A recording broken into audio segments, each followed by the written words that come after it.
friends, welcome back to another week of meals video, or if you are new here, welcome. If you are new here, hi, my name is Amber. I like to share videos every Friday of what I cooked for my family of 6 throughout the past week. We are a busy family on a budget, and I know a lot of my viewers are also, so that is usually my focus each week for these meals that I post. They are usually great for busy evenings, they are family friendly, and most of all budget friendly. Per the usual, I will be starting off this week's video with breakfast. Now I'm not going to be posting a recipe for this because it's really not a recipe, but I wanted to still share because this is such a fun way of doing breakfast, or really any meal that you're wanting to do. Now we started a couple of years ago doing breakfast on our charcoal grill out of necessity because we had a huge storm. We had no electricity for a couple of days, and that's something that's actually pretty common in the area that we're living in now. So we started getting used to making our meals on the fire or outside on our charcoal grill. This is obviously not a charcoal grill, this is a fire pit, but we got this kit, I'm not even sure what it is, but we got this like little stand not that long ago, and we were wanting to try it out, and it has been so cool to use. But anyway, one of our favorite things to do is actually cook on the fire, and even though we do have electricity at this time, it's always kind of nice to work on recipes for when we don't have electricity. But like I said, we started doing this a couple of years ago out of necessity, and it's something that our family, my kids, absolutely love doing. So we've kind of kept with the tradition, and every now and then, usually on a Sunday, we will do breakfast on the grill or over a fire. There is something so relaxing about cooking your food on the fire. We got our lawn chairs out and we're sitting around it. I warmed up some biscuits that we had made, I think a day or two before, and we had some hash browns going on one side, and then I had a pan of ham going on the other side. Once these cook a little more, I'm going to throw on some eggs. We brought out some fruit, watermelon, bananas, stuff like that. It was a very simple breakfast that we were able to enjoy right around the fire in our own yard.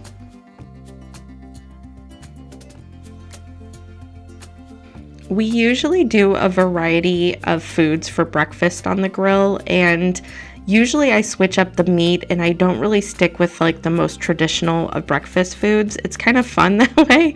But one thing that we often do, this is one of my daughter's favorites, is the ham. Actually, I think all my kids really enjoy it, but we had found this bacon seasoning at Cabela's or a store like that, and we always love getting that. I like putting it on the ham pieces that we have on the fire, so that is what we're having here. Another really great one that I like putting on the grill, which is, I feel like, not really a breakfast food, is chicken. I like chopping up chicken and then putting it in a pan just like this, and then there is a seasoning that I'm not even sure if it's still available anymore from Aldi. It is like a coffee rub in their seasoning section, and it is really, really good when you're making chicken over a fire or on a grill, especially if you're doing like a breakfast burrito with chicken in it. It is so good. So I often will do that too. But anyway, here is how breakfast turned out. It was such a calm and relaxing morning sitting around the fire and making breakfast. Our next recipe is, again, not really a recipe or even a meal at that, but if you've been here a while, you know that I bake a lot, and I used to bake quite often with sourdough. However, about a month or so ago, I let my sourdough go. It was time for a fresh new start, so that is what I'm doing today. And I found that when you wait, when your kitchen is nice and warm, the sourdough starter does a lot better at getting started. So I'm starting with half a cup of flour and half a cup of really hot water. I mix them together really, really well. And then I put a nice warm wet cloth over the top and I secure it with a rubber band, and then I put it in a nice sunny or warm spot, and that is that. I like to go back to it every day about the same time and do the same thing. I do dump out a little bit of the discard, and then once you get it going, you can keep the discard for recipes. So that is what I'm doing. I wanted to make sure that I shared this because I know a lot of my followers can be intimidated by sourdough if it's not something that you're used to, and I wanted to share because it is such an easy process, and especially once you get over just starting, it becomes so much easier.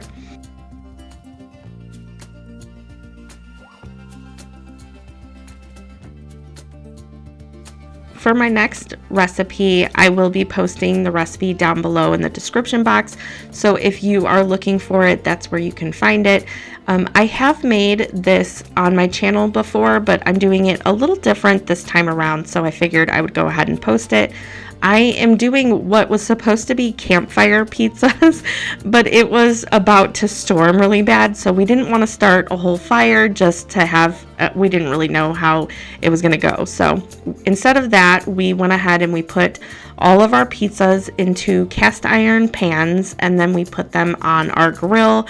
And I have to say that I am going to start doing this so much more often because it was so fun. The kids loved helping with it all, and then they were so good. It added that like smokiness or something of the grill that you just don't get in the oven. So highly suggest if you're wanting to do like a pizza night or something, this is definitely the recipe for you, because we're sitting there outside eating our pizza. It was right about, like, it was starting to sprinkle as we were all finishing up eating and stuff. So we sat out by the pool and we ate our pizza outside, and I'm sitting there and I'm like, you know what? We have to do like a pizza night and start having friends over. We could swim and do pizza on the grill because it was so much fun. And it's like, oh, I want to start doing like a tradition of this because it was just that cool. While the dough was rising, I was getting all of the toppings ready. Now, obviously, this can differ depending on what you like. So I kind of just I asked around to see what everybody else wanted. And then I took the dough and I separated it into each pan. I did grease each one beforehand, and it just makes it a lot easier to spread. And then they come out of the pan a lot easier once they're all done too. You can find the recipe for the dough below. I have made it so many different kinds of ways, and it is basically a no-fail dough. Now, this is not with the sourdough starter because I do not have that ready yet. So this is with yeast, but I'm sure you can, there's so many different recipes you can use if you're wanting to do sourdough instead. And I think it would work really well in this recipe as well. But that one batch of dough actually made all of these pizzas. We have 2 large cast irons, and then there was kind of a medium, well, I guess it was small, and then there was like an even smaller one. So I'm making the little tiny one for Theo, my now 6-year-old in the back, and he wanted things just very, very simple. He wanted just sauce and cheese. So he had his own little tiny pizza with just sauce and cheese. And then Lincoln, my 7-year-old, he wanted a mixture of things, and he kind of was adding on back and forth. So he at first just wanted jalapenos as a topping on his, and then he wanted mushrooms and olives or something. I don't know. He kept going. I kept putting his pan off to the side for my husband to go put it on the grill, and he'll be like, oh wait, I want to try this too. So he's kind of funny because it's funny how they are so different, yet they're siblings. So one wanted hardly anything, and then the other one kept coming back and was like, I think I'm going to try this too. I always like adding a little bit of Italian seasoning to the top of the cheese before I put it in the oven or the fire or grill, wherever you're doing it. I feel like it adds something, and I just always really enjoy it. So you could also do a sprinkle of garlic if you want, but I always do the Italian seasoning. Even if the sauce that I'm using has like herbs and stuff in it, I still always add it. I'm putting all the toppings on per how everybody wanted it in the house. we're doing kind of one with everything, and then we're gonna do just one with pepperonis, so that way my two teens, they kind of like to mix it up some and have a little bit of variety. So that is why we're gonna do the two larger ones like that, so then they can do that. But then once I have all the toppings done, the one that has a ton of toppings, I like to kind of top it with a tiny bit more cheese, just because I feel like you have so much toppings and they can kind of get overdone. So I like to put a little cheese on top of that. It obviously will vary how long you're cooking the pizza, depending on if you're wanting your dough more done or if you're wanting it more fluffy. I know some people like the dough really, really crunchy and some people don't. So it kind of just, you'll have to just watch and see. But either way, we felt like 400 degrees on the grill was the perfect temperature to cook the pizzas. And if you're curious what the random piece of chicken is on the grill, I had been cooking a big batch of the copycat Popeyes chicken, and that was the one that had not cooked all the way through yet. So we had that on the grill also for to finish cooking for our copycat Popeyes chicken. I like just having that on hand, and if you are a regular follower of mine, you know that we're always cooking that to have for like quick lunches and stuff. So that's what that was for. But here's how all the pizzas turned out. They were awesome, and each of my kids were so excited and so happy to have like their own ingredients and everything on theirs.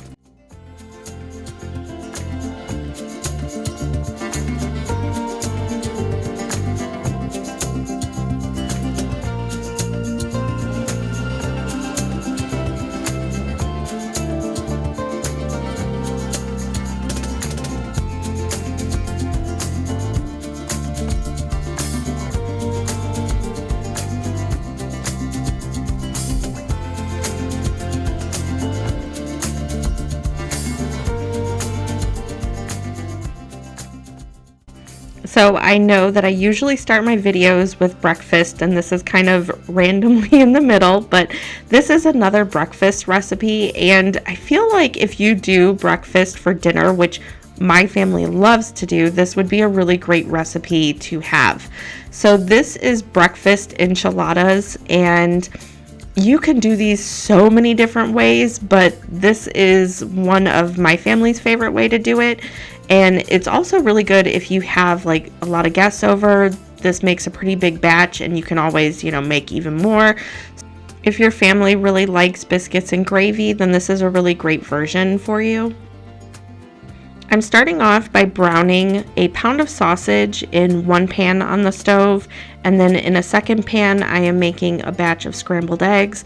Now I did about 5 or 6 eggs and then added a little bit of milk, and that will make about 1 large casserole dish. So if you're wanting to double this, you'll need about a dozen eggs. Now you can put the sausage in with the eggs, and how I do that is I just make the sausage how I am here, and then I'd crack the eggs and scramble them straight in with the sausage. But I am instead doing the eggs separately, and then I'm making a sausage gravy. So I have the sausage done, I drained it, and then I am putting in a couple tablespoons of flour. I'll mix that together and let it cook for about 30 seconds to a minute, kind of get it all joined together, and then I will add a couple cups of milk. Now again, this kind of depends. I would start with a lower amount of milk and then just add to it depending on the thickness that you're wanting. So I'll add about 2 cups of milk and then give it a really good stir, and you don't want to let it sit. You want to kind of not continuously stir it, but you do want to stir it pretty frequently. To this gravy, I will usually also add some salt and pepper, and that is literally all for the seasonings. It's very, very simple. Again, give it some good stirs. Don't let it sit and, it will cook too much on the bottom. So you want to make sure that you're stirring it pretty frequently to get it a nice thickness. If it is too thick, then you're going to want to add more milk. Or if it is too liquidy, then you can add a little bit of flour, just about a tablespoon at a time. And then that will simmer slowly on the stove. kind of flip your eggs around, get them all done and cooked, and then we will assemble the enchiladas. I like to start with a little bit of gravy at the bottom of the casserole dish, so it helps when they're done cooking. It helps you get them out of the pan a lot easier. So I am doing, they are the fajita size flour tortillas.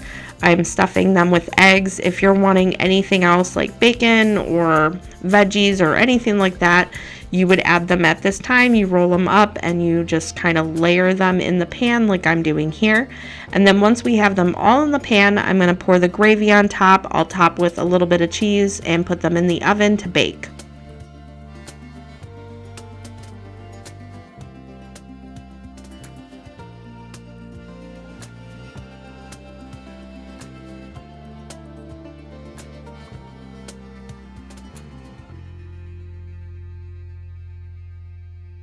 These enchiladas take hardly any time at all to bake. It's pretty much just melting the cheese because all of the ingredients, unless you added some yourself, they're already cooked through. So I like to cook it in a 365-degree oven until the cheese is pretty much melted.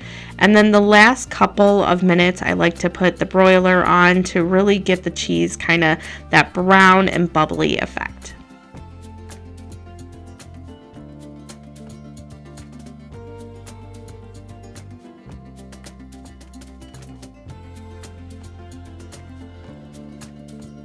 Here's how they turned out, and these are a huge crowd pleaser. So if you're having guests over and they like biscuits and gravy, or maybe they've never had anything like this is definitely one to make because it is such a crowd pleaser. This is also a really great recipe if you like to prepare things ahead of time and then put it in your fridge and bake it at a different time. I know I have a couple followers that like to do that, and this really holds up well. So if you're wanting to make this ahead of time and then throw it in the oven in the morning, this is a good recipe you could do that with.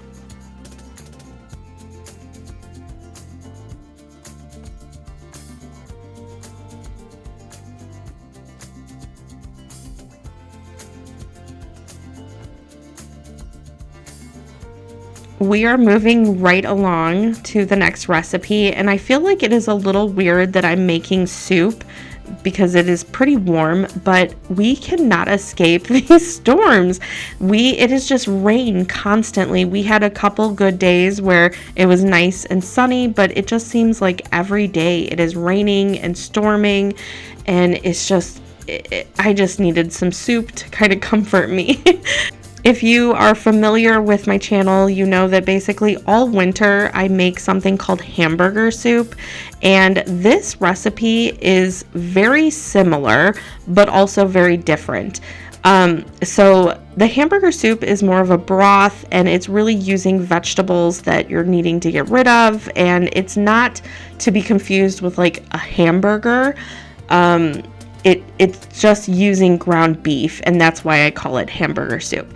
This one is called cheeseburger soup, and it is a cream-based soup, and then it has a lot of the same ingredients like ground beef and the carrots and celery and onion and potatoes, but it has that cream base, and we also will add Velveeta cheese. When I was making this and my kids came to ask what we were having, they were actually really excited because they love when I make hamburger soup, and it's been so long because I really only make it in the winter.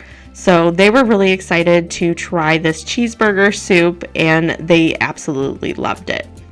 I will have this recipe down below in the description box, but you will notice that it differs because I cannot follow a recipe if my life depended on it. So it is very different. I think it only had like half a pound of ground beef, and I ended up adding 2 pounds of ground beef. I kind of wanted to double the recipe also, so I made a huge batch, and I used a lot more chicken broth than what the recipe called for.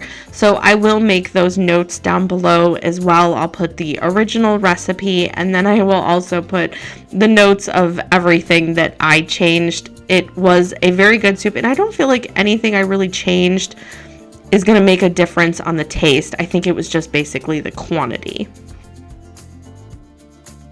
This recipe can also be done in the crock pot, which I originally intended on doing. However, I think last minute I decided I didn't want to do a bunch of dishes, because it is probably better to do the vegetables and the ground beef in a pot beforehand, and I think I just didn't want all the dishes, so I ended up just doing like a one pot meal, and it worked out perfectly, and it took significantly less time. But this is definitely something that if you need to go to work or you have a full outing that day, you could definitely throw this in the crock pot and it would be just as good.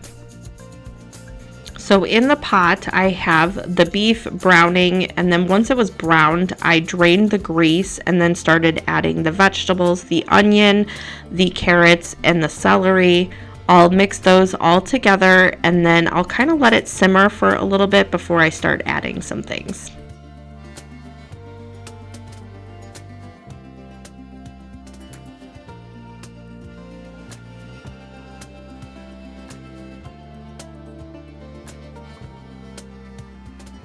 While that was all simmering in the pot, I'm going to dice up some potatoes. Again, you can always use the canned potatoes if that's just easier for you. I have some potatoes that I'm kind of getting to the end of my groceries, and I'm needing to start using some ingredients, so I wanted to just dice up some potatoes that I had left and put those in the pot. If you saw, what was it, last week or the week before, I bought for multiple weeks at a time, trying to save on my grocery budget and just make what we have. So we're at the end of that grocery haul, and I'm doing with whatever I have on hand at this point.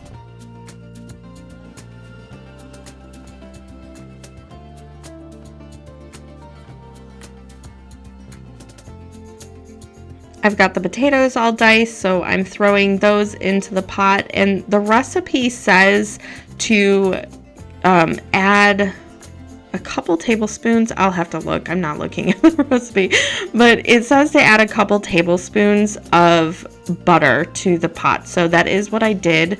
I added 4 because I think it said 2, and I'm basically doubling this. So I put 4 tablespoons of cold butter in there oh wait, no, I did a lot more. Look at that. I did 6 tablespoons. So maybe it said 4 or 3 or something. I don't know. Again, I'll have the recipe down below. Follow that. I'm just rambling at this point. But I added basil and parsley. I did about a teaspoon of each of those and stirred that up.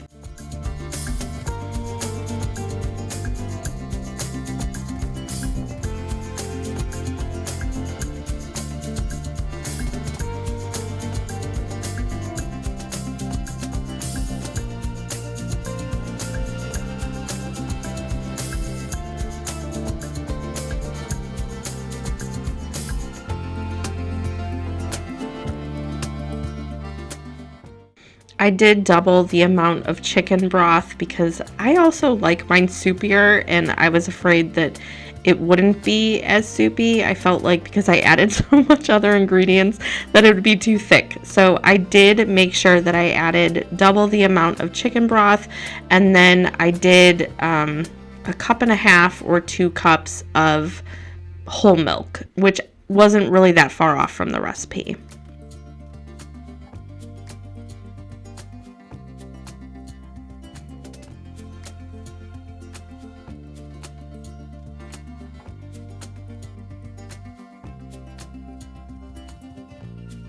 Now, I have always been so hesitant with Velveeta cheese, and I think it's just because it weirds me out that it's on the shelf. So I put in 1 cup of Velveeta cheese that I kind of roughly chopped up. I think that you could also, if you want it a little more cheesier, my family's really not like that. We don't really love cheesy soups. So we just stuck with the 1 cup, and it was great that way. However, if you like cheesier soups, then 2 cups would be good too.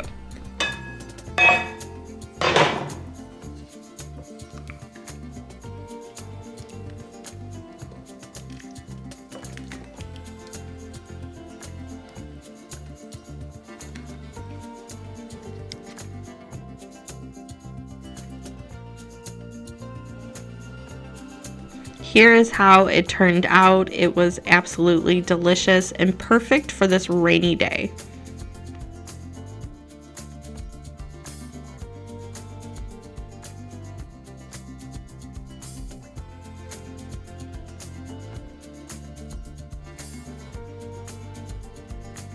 We are moving on to our last meal for today's video, and this is just a very simple stroganoff.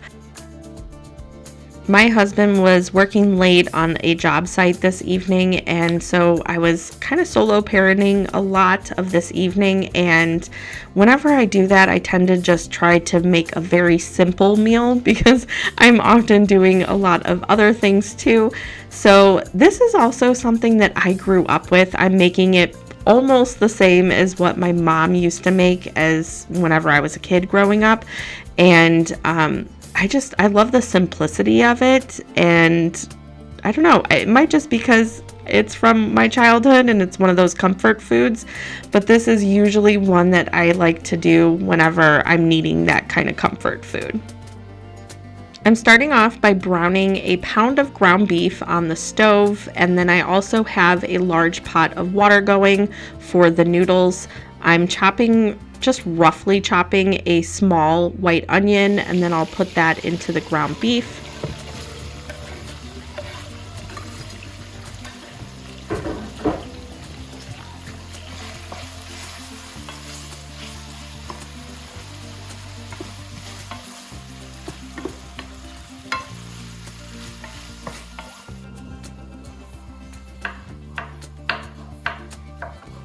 A lot of times my mom used canned mushrooms and she would put those in.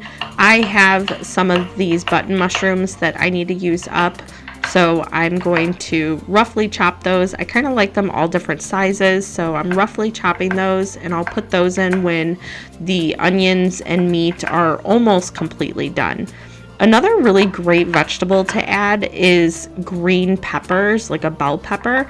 I always love that flavor added into it, and I'm not a huge bell pepper fan in my entire family. I don't know really if any of them are, but it adds such a great flavor to this dish, and I usually will chop them up pretty large in case anyone wants to pick them out, because the flavor that it leaves is really, really good. However, I don't have any for this week. It was not in my groceries, so I am going to just omit that, but if you do have that, I highly suggest adding that in. I feel like this recipe is best with the wide egg noodle. However, whenever I was grocery shopping, they actually didn't have any of those in stock. So I got these veggie, they're like spiral noodles, and I really like them. My kids, they don't seem to notice that they're supposedly made out of veggies, and so I like doing it. They're about the same price, and that's what they had, so that's what I got.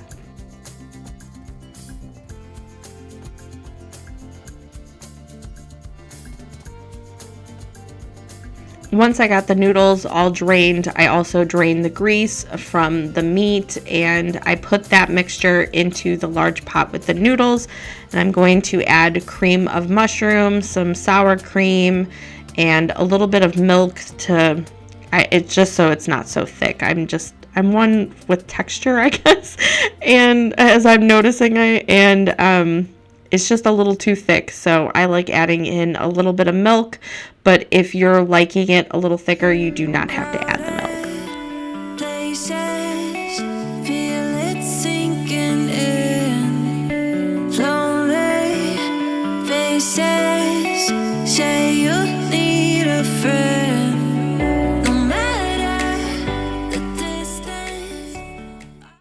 I used about half of a can of milk for this, and I gave it a really good stir.